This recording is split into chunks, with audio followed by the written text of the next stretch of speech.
नमस्कार दोस्तों, आज फिर हम एक महत्वपूर्ण विषय पर वीडियो बना रहे हैं। बजट 2025। इंडियन यूनियन बजट 2025-26 को एस्पिरेशनल मिडिल क्लास के लिए बनाया गया बजट बताया जा रहा है। फाइनेंस मिनिस्टर निर्मला सीतारमण ने ग्रोथ बढ़ाने और टैक्स पेयर्स को राहत देने के लिए कई इनिशिएटिव्स अनाउंस किए हैं। इस बजट का सबसे इंपॉर्टेंट पार्ट है नया इनकम टैक्स रेजीम, जिसमें 12,75,000 रुपए सालाना कमाने वालों को काफी टैक्स में छूट मिलेगी। ये मूव कैपिटल एक्सपेंडिचर में बढ़ोतरी और इंपॉर्टेंट सेक्टर्स को सपोर्ट के साथ सरकार का इरादा इकोनॉमी को बूस्ट करने और आम आदमी का बोझ कम करने का दिखाता है। लेकिन क्रिटिक्स का कहना है कि ये बजट बेरोजगारी और रूरल डिस्ट्रेस जैसे इंपॉर्टेंट इश्यूज एड्रेस नहीं करता और कुछ प्रोजेक्ट्स को दिए गए फंड्स पर भी सवाल उठाते हैं। इस बजट का असली इंपैक्ट आने वाले महीनों में पता चलेगा। देखना होगा कि प्रॉमिस्ड ग्रोथ सभी लोगों तक पहुंचती है या नहीं।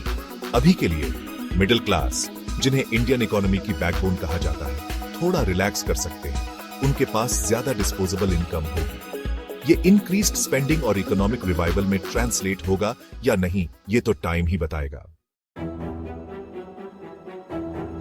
2025-26 के बजट में सबसे बड़ा बदलाव है नया इनकम टैक्स स्ट्रक्चर। सरकार ने सिस्टम को सिंपल बनाते हुए टैक्स पेयर्स को काफी राहत दी है। नए रिजीम में 12 लाख रुपए सालाना कमाने वालों को इनकम टैक्स नहीं देना होगा। ये सैलरीड इंडिविजुअल्स के लिए 75,000 रुपए के स्टैंडर्ड डिडक्शन और सेक्शन 87A रिबेट को 12 लाख रुपए तक बढ़ाने से पॉसिबल हुआ है। नए टैक्स स्लैब्स अलग अलग इनकम ब्रैकेट्स के लिए कम टैक्स रेट्स ऑफर करते हैं। 12 लाख से ज्यादा कमाने वालों के लिए पुराने और नए टैक्स रिजीम्स में से चूज करना इंपॉर्टेंट होगा। पुराना रिजीम अपने डिडक्शंस और एग्जेम्पशंस के साथ कुछ लोगों के लिए ज्यादा बेनिफिशियल हो सकता है, depending on their investment portfolio and expenses. लेकिन नए रिजीम की सिंप्लिसिटी और कम टैक्स रेट्स ज्यादातर टैक्स पेयर्स को अट्रैक्ट करेंगी, खासकर जिनकी फाइनेंशियल सिचुएशन सिंपल है। यूलिप्स को इक्विटी म्यूचुअल फंड्स की तरह टैक्स करने का सरकार का डिसीजन एक और इंपॉर्टेंट बदलाव है, जो इन्वेस्टमेंट डिसीजंस को इंपैक्ट कर सकता है। ओवरऑल नया टैक्स स्ट्रक्चर मिडिल क्लास के हाथों में ज्यादा पैसा देना चाहता है, पोटेंशियली कंजम्पशन बढ़ाकर इकोनॉमिक ग्रोथ को आगे बढ़ाएगा। बजट में कैपिटल एक्सपेंडिचर के लिए 11,21,000 करोड़ रुपए रखे गए हैं, जो पिछले साल से थोड़ा ज्यादा है। ये इन्वेस्टमेंट जॉब्स क्रिएट करने, प्राइवेट इन्वेस्टमेंट को अट्रैक्ट करने और ओवरऑल इकोनॉमिक ग्रोथ बढ़ाने के लिए इंपॉर्टेंट है। सरकार ने कई इंफ्रास्ट्रक्चर प्रोजेक्ट्स बताए हैं, जिसमें ग्रीनफील्ड एयरपोर्ट्स डेवलप करना और बिहार में वेस्टर्न कोसी कैनाल प्रोजेक्ट शामिल हैं। इन प्रोजेक्ट से एम्प्लॉयमेंट अपॉर्चुनिटीज क्रिएट होने और कनेक्टिविटी इंप्रूव होने की उम्मीद है। बजट में अफोर्डेबल हाउसिंग के लिए भी प्रोविजंस हैं, जिसमें फंडिंग बढ़ाना और होम लोन्स के लिए टैक्स डिडक्शंस शामिल हैं। ये एक अच्छा मूव है, क्योंकि अर्बन एरियाज में अफोर्डेबल हाउसिंग की काफी कमी है।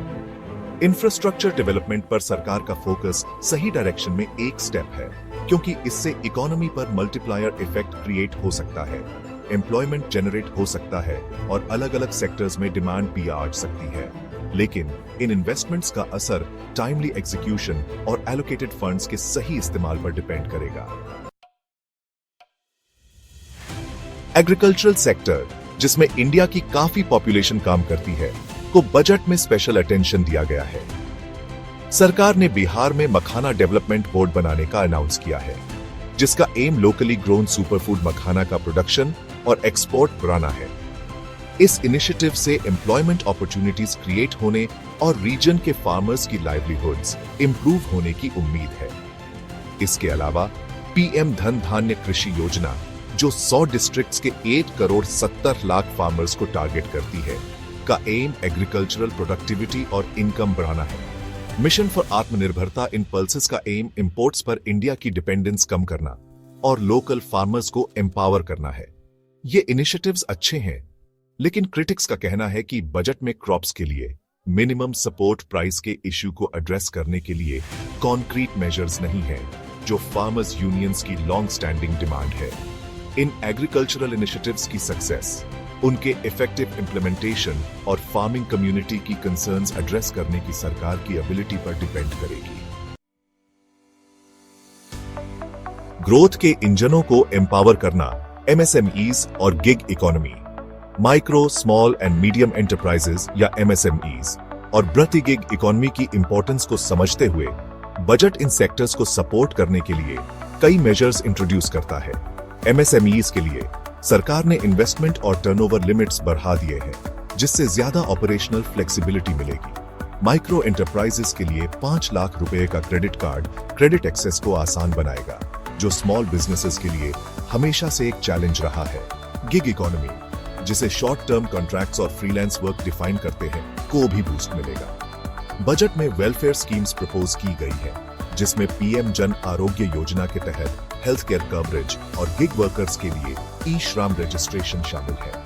ये मेजर्स सोशल सिक्योरिटी प्रोवाइड करने और गिग इकोनॉमी को फॉर्मलाइज करने के लिए इंपॉर्टेंट है, जिसने रिसेंट ईयर्स में काफी ग्रोथ देखी है। लेकिन क्रिटिक्स का कहना है कि सभी गिग वर्कर्स के लिए fair wages, safe working conditions और सोशल सिक्योरिटी बेनिफिट्स तक एक्सेस इंश्योर करने के लिए और ज्यादा करने की जरूरत है। फॉसिल फ्यूल्स पर डिपेंडेंस कम करने और क्लीनर एनर्जी सोर्सेज की तरफ जाने के लिए बजट 2030 तक 5 स्मॉल मॉड्यूलर रिएक्टर्स डेवलप करने के लिए 20,000 करोड़ रुपए एलोकेट करता है। ये इनिशिएटिव न्यूक्लियर एनर्जी मिशन का पार्ट है, जिसका एम 2040 तक 100 gigawatts nuclear power capacity achieve करना है। सरकार का मानना है कि न्यूक्लियर एनर्जी कार्बन इमिशंस कम करते हुए इंडिया की बढ़ती एनर्जी डिमांड्स पूरी करने में इंपॉर्टेंट रोल प्ले कर सकती है। लेकिन न्यूक्लियर सेफ्टी, वेस्ट डिस्पोजल और न्यूक्लियर पावर प्लांट सेटअप करने के हाई कॉस्ट को लेकर कंसर्न्स बनी हुई है। न्यूक्लियर एनर्जी मिशन की सक्सेस इन कंसर्न्स को एड्रेस करने और न्यूक्लियर पावर के लिए पब्लिक एक्सेप्टेंस इंश्योर करने पर डिपेंड करेगी। बजट ह्यूमन कैपिटल डेवलपमेंट में एजुकेशन और हेल्थ केयर की इंपॉर्टेंस को मानता है। ये स्कूल स्टूडेंट्स में इनोवेशन और एंटरप्रेन्योरशिप बढ़ाने के लिए 50,000 एडल्ट टिंकरिंग लैब्स बनाने का प्रपोज करता है। भारतीय भाषा पुस्तक स्कीम का एम रीजनल लैंग्वेजेस और लिटरेचर को प्रमोट करना है। हेल्थ केयर में बजट 36 लाइफ सेविंग ड्रग्स पर कस्टम्स ड्यूटी एग्जेम्पशन अनाउंस करता है, जिससे हेल्थ केयर ज्यादा अफोर्डेबल होगी। PMJ स्कीम एक्सपैंड करने का एम पॉपुलेशन के एक बड़े हिस्से को हेल्थ इंश्योरेंस कवरेज प्रोवाइड करना है। ये इनिशिएटिव्स अच्छे हैं, लेकिन क्रिटिक्स का कहना है कि बजट डॉक्टर्स और हेल्थ केयर इंफ्रास्ट्रक्चर की कमी को एड्रेस करने में शॉर्ट है, खासकर रूरल एरियाज में। 2025-26 के बजट पर क्रिटिसिज्म भी हुई है। ऑपोजिशन पार्टीज ने सरकार की प्रायोरिटीज पर सवाल उठाए हैं और कहा है कि बजट पूरी पॉपुलेशन की जरूरतों को एड्रेस करने के बजाय स्पेसिफिक डेमोग्राफिक्स और रीजन्स पर ज्यादा फोकस करता है। बिहार, जो कि फाइनेंस मिनिस्टर का होम स्टेट है, में प्रोजेक्ट्स के लिए फंड्स एलोकेट करने पर स्क्रूटनी हुई है। क्रिटिक्स ने बिहार सेंट्रिक अप्रोच का आरोप लगाया है। बांग्लादेश और मालदीव्स जैसे कंट्रीज को फॉरेन एड एलोकेट करने पर भी कंसर्न्स उठाई गई है, खासकर ऐसे टाइम में जब इंडिया खुद इकोनॉमिक चैलेंजेस फेस कर रहा है। क्रिटिक्स का कहना है कि सरकार को दूसरे नेशंस को फाइनेंशियल असिस्टेंस देने से पहले डोमेस्टिक नीड्स को प्रायोरिटाइज करना चाहिए। लेकिन सरकार का कहना है कि ये प्रोजेक्ट्स इंडिया के स्ट्रेटेजिक इंटरेस्ट को पूरा करते हैं और रीजनल कोऑपरेशन बढ़ाते हैं। बजट में अनाउंस किए गए टैक्स कट्स का कई लोग स्वागत करते हैं, लेकिन सरकार के लिए रेवेन्यू जनरेट करने और बोरोविंग पर रिलायंस कम करने के लिए दूसरे रास्ते एक्सप्लोर करना इंपॉर्टेंट है।